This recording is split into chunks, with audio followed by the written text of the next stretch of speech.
ప్రతీకారంగా భారత్ చేపట్టిన ఆపరేషన్ సింధూర్తో పాక్ తీవ్ర నష్టం వాటిల్లింది.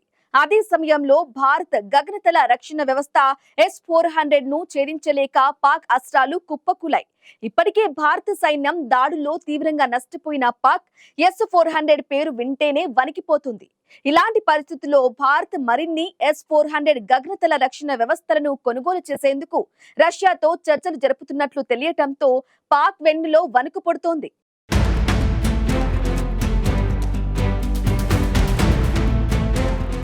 భారత్ చేపట్టిన ఆపరేషన్ సింధూర్ వేళ S-400 గగనతల రక్షణ వ్యవస్థ పాక్ వెన్నులో వణుకు పుట్టించింది. ఓవైపు భారత్ సైన్యం దాడుల్లో పాక్ తీవ్రంగా నష్టపోగా, పాక్ దాడులను తిప్పికొట్టడంలో భారత గగనతల రక్షణ వ్యవస్థ సక్సెస్ అయింది. అందుకే S-400 గగనతల రక్షణ వ్యవస్థ ఒక్కసారిగా యావత్ ప్రపంచ దృష్టిని ఆకర్షించింది. ఆపరేషన్ సింధూర్ తర్వాత S-400 గగనతల రక్షణ వ్యవస్థకు భారీ డిమాండ్ ఏర్పడింది. ఈ క్రమంలోనే భారత్ కూడా మరిన్ని S-400 గగనతల రక్షణ వ్యవస్థలను కొనుగోలు చేసేందుకు రష్యాతో చర్చలు జరుపుతున్నట్లు తెలుస్తోంది. ఇదే ఇప్పుడు దాయాదికి కంటి మీద కునుకు లేకుండా చేస్తోంది.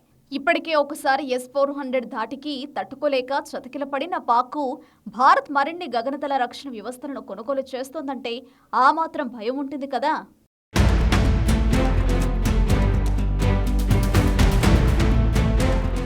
ప్రస్తుతం ప్రపంచంలో నెలకొన్న పరిస్థితుల దృష్ట్యా ప్రతి ఒక్క దేశం రక్షణ పరంగా బలంగా ఉండడం అవసరం. ఈ విషయాన్ని గ్రహించిన భారత్ రక్షణ రంగాన్ని మరింత బలోపేతం చేసేందుకు భారీగా కేటాయింపులు చేస్తోంది. అత్యాధునిక ఆయుధాలను కొనుగోలు చేస్తూ అమ్ముల పొదిలో చేర్చుకుంటోంది భారత్. భారత్కు పొరుగున ఉన్న పాక్, బంగ్లాదేశ్, చైనాతో పాటు ఇతర దేశాలతో కూడా ఎప్పుడు ఏ రూపంలో ప్రమాదం ముంచుకొస్తుందో చెప్పలేని పరిస్థితి నెలకొంది. ఇక పాక్తో అమెరికా స్నేహ సంబంధాలు పెంచుకుంటుండడం కూడా భారత్కు సమస్యగా మారింది. మరోవైపు చైనా సైనిక సామర్థ్యాన్ని ఎదుర్కోవడం భారత్కు పెద్ద సవాల్. అందుకే భారత్ 2018లో $5.5 బిలియన్ విలువ చేసే 5 S-400 గగనతల రక్షణ వ్యవస్థల కొనుగోలు కోసం రష్యాతో ఒప్పందం చేసుకుంది. ఉక్రెయిన్తో రష్యా యుద్ధం సహా ఇతర కారణాలతో S-400 సరఫరా ఆలస్యమైంది. ఇప్పటికే 3 యూనిట్లు అందించిన రష్యా మిగతా 2026, 2027లో సరఫరా చేయనున్నట్లు తెలిపింది.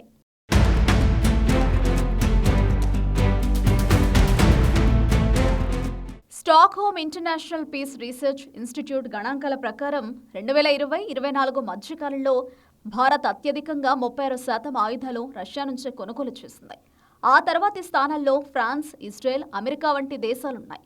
రష్యా నుంచి ఆయుధాలు కొనుగోలు చేయకూడదని అమెరికా తీవ్రంగా ఒత్తిడి చేస్తున్నప్పటికీ భారత్ ఏమాత్రం తలొగ్గలేదని రష్యా విదేశాంగ మంత్రి సెర్గీ లావ్రోవ్ అభినందించారు. సుదీర్ఘకాలంగా వ్యూహాత్మక భాగస్వాములైన భారత్, రష్యాలు అనేక రక్షణ ప్రాజెక్టుల్లో పరస్పరం సహకరించుకున్నాయి. రష్యాకు చెందిన T-90 ట్యాంకులు, సుఖోయ్ 30 MKI భారత్లోనే లైసెన్స్డ్ ప్రొడక్షన్ చేస్తున్నారు. రష్యా నుంచే MiG-29 ఫైటర్ జెట్లు, కమోవ్ హెలికాప్టర్లు, ఎయిర్క్రాఫ్ట్ క్యారియర్ INS విక్రమాదిత్యను భారత్ అందుకుంది. AK-2003 రైఫిల్స్, బ్రహ్మోస్ క్షిపణులను భారత్లోనే తయారు చేస్తున్నారు.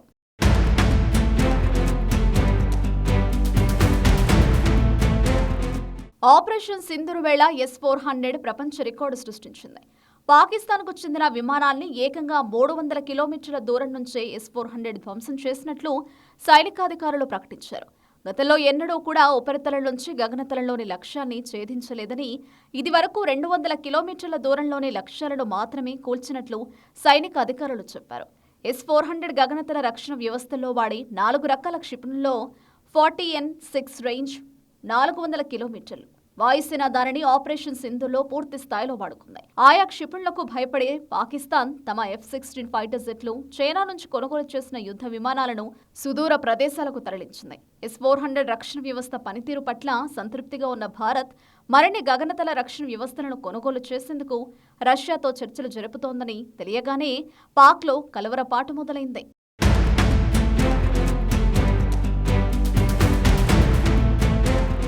ఆపరేషన్ సింధూర్ వేళ భారత సత్తాను యావత్ ప్రపంచానికి చాటి చెప్పిన S-400 గగనతల రక్షణ వ్యవస్థలను మరికొన్నిటిని కొనుగోలు చేసేందుకు రష్యాతో భారత్ చర్చలు జరుపుతోంది.